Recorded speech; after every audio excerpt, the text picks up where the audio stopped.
안녕하세요. 데일리 글로벌 마켓 브리핑 수석 투자 전략가 김지유입니다.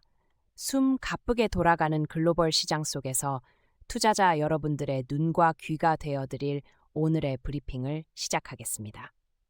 지난 24시간 동안 쏟아진 수많은 뉴스 중 투자자 여러분께서 반드시 주목하셔야 할 5가지 핵심 토픽을 선별해 심층 분석과 실질적인 투자 인사이트를 전해드리겠습니다. 복잡한 시장 상황 속에서도 여러분의 투자 나침반이 될 수 있도록 최선을 다하겠습니다.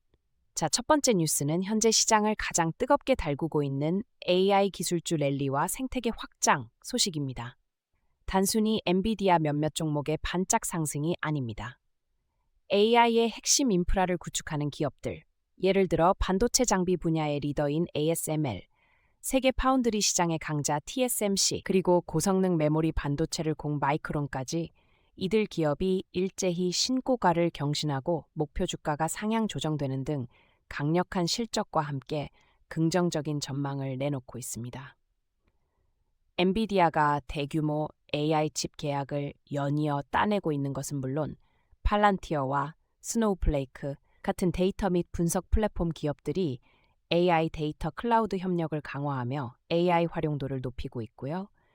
오라클 또한 클라우드 인프라 OCI 매출 확장을 통해 AI 생태계의 전반적인 성장을 견인하고 있습니다. 그렇다면 투자자는 이 흐름 속에서 무엇을 봐야 할까요? 이 소식은 AI 기술 랠리가 단순한 테마성 투기를 넘어 산업 전반의 구조적 변화를 이끌어내는 강력한 메가트렌드임을 증명합니다. 주목해야 할 점은 AI 산업의 성장이 특정 기업이나 부문에 국한되지 않고 하드웨어, 칩, 장비, 소프트웨어, 데이터, 클라우드, 그리고 서비스 솔루션까지 생태계 전반으로 확장되고 있다는 것입니다. 투자자 여러분께서는 단순히 엔비디아 같은 눈에 띄는 선두주자만을 쫓기보다는 AI 시대의 도래를 가능하게 하는 보이지 않는 조력자들에게도 관심을 가져야 합니다. 즉, AI 칩의 성능을 좌우하는 첨단 파운드리 기술, 대규모 AI 학습에 필수적인 고대 역폭 메모리 생산 기업, 그리고 AI 모델 학습과 운영의 데이터 인프라 및 클라우드 서비스 제공 업체들을 눈여겨봐야 합니다. 구체적으로는 첫째, 반도체 장비와 소재 기업은 AI 칩의 생산량과 성능을 결정하는 핵심 축입니다. ASML처럼 독점적인 기술력을 가진 기업은 높은 혜자를 가지고 안정적인 성장을 기대할 수 있습니다. 둘째, TSMC와 같은 파운드리 기업은 첨단 AI 칩을 위탁 생산하며 AI 기술 발전의 최전선에 서 있습니다. 이들의 투자 계획과 기술 로드맵은 AI 산업의 미래를 엿볼 수 있는 중요한 지표입니다. 셋째, 마이크론과 같은 메모리 반도체 기업들은 AI 연산의 필수적인 고성능 메모리 수요 증가에 직접적인 수혜를 입을 것입니다. 특히 HBM 기술력을 갖춘 기업에 주목할 필요가 있습니다. 넷째, 팔란티어, 스노우플레이크처럼 AI 기반 데이터 분석 및 관리 솔루션을 제공하는 기업들은 AI가 단순히 칩을 넘어 실질적인 가치를 창출하는 서비스 영역으로 확장되는 흐름을 보여줍니다. 오라클의 OCI 성장도 같은 맥락입니다. 이들 기업의 성장은 AI 기술이 실제 산업 현장에서 어떻게 활용되고 있는지, 어떤 새로운 비즈니스 모델을 창출하는지를 보여주는 중요한 단서가 됩니다. 하지만 현재 AI 관련 기술주들의 밸류에이션이 상당히 높은 수준이라는 점은 주의해야 합니다. 단순히 AI라는 이름표만 달고 있는 기업보다는 독점적인 기술력, 확실한 시장 점유율, 그리고 지속 가능한 수익 모델을 갖춘 기업들을 선별하는 안목이 중요합니다. 또한 각 기업의 설비 투자 규모와 연구개발 지출을 통해 장기적인 경쟁력 강화 노력을 평가해야 합니다. AI는 단기적인 유행이 아니라 산업 패러다임을 바꾸는 큰 흐름인 만큼 긴 호흡으로 접근하되 과열 양상 속에서도 옥석을 가리는 지혜가 필요합니다. 다음은 시장에 잠재적인 하방 압력을 가할 수 있는 소식입니다. 미국 지역은행들의 신용 불안이 심화되고 있다는 점인데요. 최근 자이언스 뱅코프가 대규모 대출 손실 처리 계획을 발표하면서 주가가 급락했고, 웨스턴 얼라이언스 등 다른 지역은행들의 주가도 덩달아 하락하며 금융섹터 전반에 대한 신용 불안 우려가 확산되고 있습니다. JP 모건의 제이미 다이먼 CEO마저 다음 바퀴벌레치를 경고하며 잠재적인 시스템 리스크 가능성을 제기하는 등 지역은행발 신용 불안이 광범위한 시장 하방 압력으로 작용할 수 있다는 우려가 커지고 있습니다. 투자자 여러분은 이 소식에서 무엇을 읽어내야 할까요? 작년 초 실리콘밸리 은행 사태 이후 잠잠해졌던 지역은행의 신용 리스크가 다시 고개를 들고 있다는 점은 단순히 개별 은행의 문제를 넘어 미국 경제 전반의 신용 경색 가능성을 시사합니다. 특히 주목해야 할 부분은 상업용 부동산 대출입니다. 많은 지역은행들이 상업용 부동산 대출에 높은 비중을 두고 있는데 고금리 환경 지속과 재택근무 확산 등으로 상업용 부동산 시장의 가치가 하락하면서 대출 부실로 이어질 가능성이 커지고 있습니다. 이로 인해 예상되는 영향과 투자 전략은 다음과 같습니다. 첫째, 지역은행들의 대출 기준 강화는 중소기업 대출 감소로 이어져 실물 경제 활동을 위축시킬 수 있습니다. 중소기업은 고용의 큰 부분을 차지하고 있기 때문에 이는 고용시장 둔화와 소비 위축으로 이어질 수 있습니다.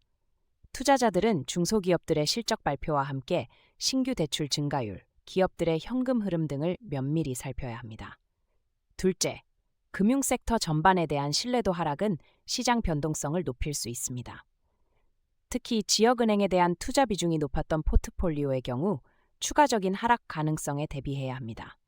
반면 JP 모건과 같은 대형 은행들은 상대적으로 건전한 재무 구조와 분산된 사업 포트폴리오를 갖추고 있어 일시적으로 안전자산 선호 심리로 인해 자금이 유입될 수도 있습니다. 하지만 시스템 리스크가 현실화된다면 대형 은행들도 무풍지대는 아닐 것입니다. 셋째, 상업용 부동산 시장에 대한 지속적인 모니터링이 필요합니다. 공실률, 임대료 추이, 그리고 CRE 관련 대출의 연체율 증가는 지역은행의 추가적인 부실 위험을 경고하는 신호가 될 것입니다. 리츠 등 부동산 관련 투자 상품에 대한 접근은 더욱 신중해야 합니다. 넷째, 미 연방준비제도의 대응을 주시해야 합니다.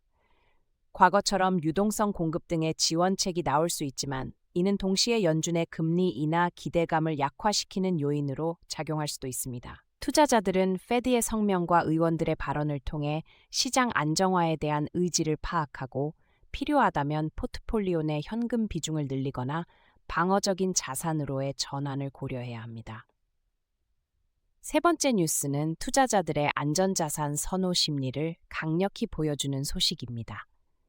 금 가격이 사상 최고치를 경신하며 전략 자원으로서의 중요성이 부각되고 있다는 점인데요. 최근 금의 시가총액이 사상 최초로 30조 달러를 돌파하며 전 세계 모든 자산 중 1위에 등극했습니다.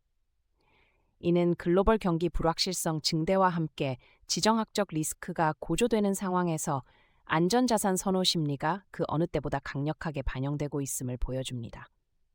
여기에 모건 스탠리가 국가안보지수 내셔널 인덱스를 통해 우라늄, 히토류, 리튬 등 핵심 전략 자원의 중요성을 강조하면서 원자재 시장 전반의 장기적인 재평가와 지정학적 중요성이 더욱 부각되고 있습니다.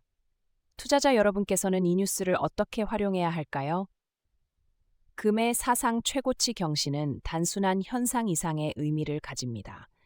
이는 전 세계적으로 자산 보존에 대한 강력한 욕구가 표출되고 있으며 통화 가치 하락에 대한 우려와 중앙은행들의 탈달러화 움직임이 반영된 결과입니다. 금 투자에 대한 인사이트는 다음과 같습니다. 첫째, 금은 전통적으로 인플레이션 해지 수단이자 금융시장 불안정 시 안전자산으로서의 역할을 해왔습니다.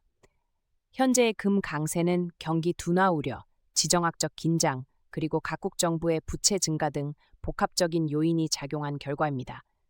투자 포트폴리오의 일정 부분 금을 편입함으로써 시장 변동성에 대한 방어력을 높이는 전략은 여전히 유효합니다. 직접 실물금을 보유하는 방법 외에도 금 ETF나 금광 관련 기업 주식에 투자하는 것을 고려할 수 있습니다. 둘째, 모건 스탠시가 강조한 우라늄, 히토류, 리튬 등 핵심 전략 자원의 중요성 부각은 장기적인 관점에서 매우 중요한 투자 테마입니다. 이들 자원은 전기차 배터리, 재생에너지, 국방산업 등 미래 핵심 산업의 필수 원료입니다. 하지만 특정 국가 생산 및 공급망이 집중되어 있어 지정학적 갈등이 심화될수록 이들 자원의 확보 경쟁이 치열해지고 공급망 재편 노력이 가속화될 것입니다. 전략 자원 관련 투자 전략은 첫째, 공급망 다변화 및 안정화를 위한 정부 정책의 수혜를 받을 수 있는 기업들에 주목해야 합니다. 예를 들어 중국 외 지역에서 희토류를 채굴하고 가공하는 기술력을 가진 기업이나 리튬 채굴 및 정제 기술을 가진 기업들은 장기적인 관점에서 성장 잠재력이 큽니다. 둘째, 원자력 발전의 부활로 인한 우라늄 수요 증가 역시 주목해야 합니다.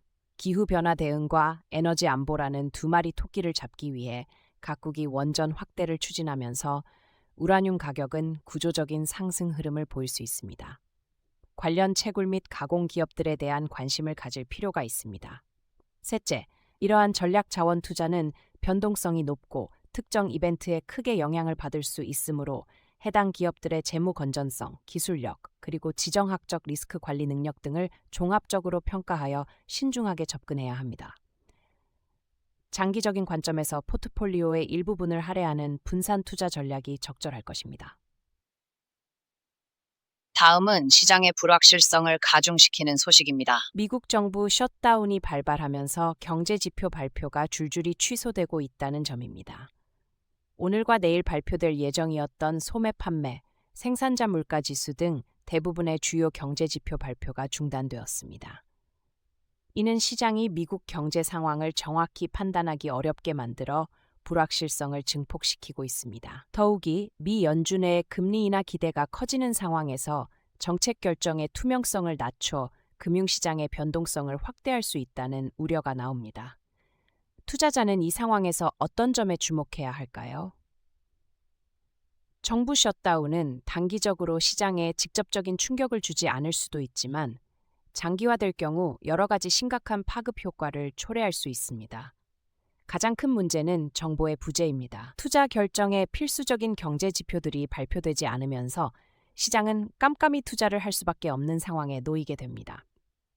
예상되는 영향과 투자 전략은 다음과 같습니다. 첫째, 경제 지표 부재는 연준의 통화 정책 결정에 직접적인 영향을 미칠 수 있습니다. 연준은 데이터 의존적인 정책을 표방하고 있는데 중요한 데이터가 없다면 금리 인상 또는 인하 결정에 더욱 신중해지거나 아예 결정을 미룰 수 있습니다. 이는 시장의 금리 전망에 대한 혼란을 가중시키고 예측 가능성을 떨어뜨려 변동성을 높일 것입니다. 투자자들은 연준 위원들의 발언과 함께 시장의 금리 선물 움직임을 더욱 민감하게 살펴야 합니다.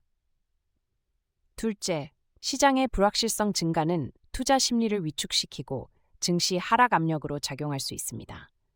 특히 셧다운이 장기화될 경우 정부 서비스 중단으로 인해 기업들의 사업 활동에 차질이 생기고 소비자 신뢰도 하락으로 이어져 전반적인 경제 활동이 둔화될 수 있습니다. 정부 계약에 의존하는 기업들이나 정부 허가 및 감독이 필요한 산업 분야는 직접적인 타격을 입을 수 있습니다. 셋째, 투자자들은 이러한 불확실성 시기에는 더욱 보수적인 포트폴리오 전략을 고려해야 합니다. 현금 비중을 늘리거나 경기에 덜 민감한 필수 소비재, 유틸리티 등 방어적인 섹터에 대한 관심을 높이는 것이 좋습니다. 또한 대형 우량 기업 중 정부의 영향을 덜 받는 글로벌 기업들은 상대적으로 안정적인 모습을 보일 수 있습니다. 넷째, 셧다운 해결 여부에 대한 정치권의 동향을 면밀히 주시해야 합니다. 어떤 합의가 도출되는지, 그리고 언제 정부가 정상화될지에 따라 시장의 반응은 크게 달라질 것입니다. 단기적인 시세 변화에 일희일비하기보다는 셧다운이 실제 경제에 미치는 영향이 얼마나 심각하고 지속될 것인지에 초점을 맞춰야 합니다. 마지막 뉴스는 글로벌 시장의 판도를 뒤흔들 수 있는 미중 무역 갈등의 지속과 트럼프 전 대통령의 지정학적 발언 소식입니다. 최근 중국이 미국과의 무역 문제 해결을 위한 협력을 강조하고 애플 CEO가 중국 상무부 장관과 회동하는 등 표면적으로는 완화된 제스처들이 나왔습니다. 하지만 여전히 엔비디아 CEO가 중국 시장 점유율 급락을 언급하는 등 기술 패권 갈등은 지속되고 있습니다. 여기에 도널드 트럼프 전 대통령이 러시아 우크라이나 종전 협상을 추진하겠다고 밝히고 GLP-1 비만약 가격 인하를 언급하는 등 주요 정치 인사의 발언들이 글로벌 지정학적 긴장과 특정 산업에 대한 정책 리스크를 높이고 있습니다. 투자자 여러분께서는 이 복합적인 뉴스 속에서 무엇을 주목해야 할까요? 이 뉴스는 지정학적 요인과 국내외 정치적 발언이 더 이상 배경 잡음이 아니라 시장의 핵심 변수로 작용하고 있음을 극명하게 보여줍니다. 투자자들은 기업의 펀더멘털 분석을 넘어 지정학적 리스크와 정책 변화 가능성을 반드시 투자 의사 결정에 반영해야 합니다. 구체적인 투자 인사이트는 다음과 같습니다. 첫째, 미중 기술 패권 갈등은 여전히 진행형입니다. 애플 CEO의 중국 방문은 중국 시장의 중요성을 보여주지만 엔비디아의 발언은 미국 정부의 대중국 반도체 수출 통제가 실제로 기업의 실적에 큰 영향을 미치고 있음을 의미합니다. 투자자들은 중국 시장에 대한 노출도가 높은 기술 기업, 특히 민감한 기술 분야의 기업에 대한 투자 시 신중해야 합니다. 반대로 중국으로부터의 공급망 다변화를 추진하거나 프렌드 쇼어링 정책의 수혜를 받을 수 있는 기업들에 대한 관심은 커질 수 있습니다. 핵심 기술을 보유하고 있거나 자체적인 생산 능력을 확보하여 지정학적 리스크를 줄이는 기업들이 유리한 위치를 점할 것입니다. 트럼프 전 대통령의 발언은 차기 미국 대선의 잠재적인 영향을 미리 보여줍니다. 러시아 우크라이나 종전 협상 추진 발언은 국제 정세의 불확실성을 더욱 키우며 에너지 시장, 방산 산업 등에 직접적인 영향을 미칠 수 있습니다. 투자자들은 미국 대선 후보들의 외교 정책, 무역 정책, 그리고 국내 산업 정책 공약을 면밀히 분석하여 포트폴리오를 조정할 필요가 있습니다. 셋째, GLP-1 비만약 가격 인하 발언은 특정 산업, 특히 제약 및 헬스케어 산업에 대한 정책 리스크가 얼마나 현실적인 위협이 될 수 있는지를 보여줍니다. GLP-1 비만약은 현재 제약 산업에서 가장 큰 성장 동력 중 하나인데 정부의 가격 통제 가능성이 제기된다면 관련 제약사들의 수익성 악화 우려가 커질 것입니다. 투자자들은 제약 바이오 섹터 투자 시 각 후보의 헬스케어 정책, 약가 인하 압력 등을 고려해야 합니다. 특히 미국 시장 매출 비중이 높은 제약사나 특정 고가 약물에 대한 의존도가 높은 기업들은 더욱 면밀한 분석이 필요합니다. 결론적으로 지정학적 리스크와 정치적 발언은 이제 기업의 밸류에이션에 직접적으로 반영되는 핵심 요소가 되었습니다. 투자자들은 기업의 사업 모델과 재무 상태뿐만 아니라 해당 기업이 어떤 지정학적 리스크에 노출되어 있는지, 그리고 정치적 정책 변화에 얼마나 취약하거나 혹은 수혜를 볼 수 있는지를 종합적으로 평가하는 지정학적 투자 관점을 강화해야 합니다. 자, 오늘 데일리 글로벌 마켓 브리핑. 에서는 AI 기술의 광범위한 확장세, 미국 지역은행 신용 불안의 잠재적 리스크, 안전자산 금과 전략자원의 부상, 미국 정부 셧다운으로 인한 경제지표 불확실성, 그리고 미중 갈등 지속과 정치적 발언이 야기하는 지정학적 리스크와 산업별 정책 리스크까지 5가지 핵심 토픽을 심층 분석해 드렸습니다. 오늘 브리핑을 통해 투자자 여러분께서는 시장의 큰 흐름을 읽어내고 복잡한 상황 속에서도 옥석을 가려내는 통찰력을 얻으셨기를 바랍니다. 현재 시장은 예측 불가능한 변수들로 가득합니다. 하지만 불확실성 속에서도 기회는 항상 존재하며 꾸준한 학습과 깊이 있는 분석만이 성공적인 투자로 가는 길임을 잊지 마시기 바랍니다. 저는 데일리 글로벌 마켓 브리핑 수석 투자 전략가 김지유였습니다. 다음 시간에 더 깊이 있는 분석으로 찾아뵙겠습니다. 감사합니다.